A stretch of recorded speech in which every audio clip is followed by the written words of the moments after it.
சோதனை என்ற பெயரில் அவப்பெயரை ஏற்படுத்த வேண்டும் என்ற எண்ணத்தில் எதிர்க்கட்சிகள் பழிவாங்கப்படுவதாக தேனி தொகுதி காங்கிரஸ் வேட்பாளர் EVKS இளங்கோவன் குற்றம் சாட்டியுள்ளார்.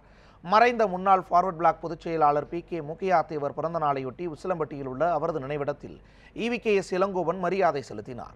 பின்னர் செய்தியாளர்களிடம் பேசிய அவர், லாரியாக பணம் எடுக்க வேண்டும் என்றால் முதலமைச்சர் எடப்பாடி பழனிசாமி வீட்டிலும் துணை முதலமைச்சர் பன்னீர்செல்வம் வீட்டிலும் தான் கிடைக்கும் என்றார்.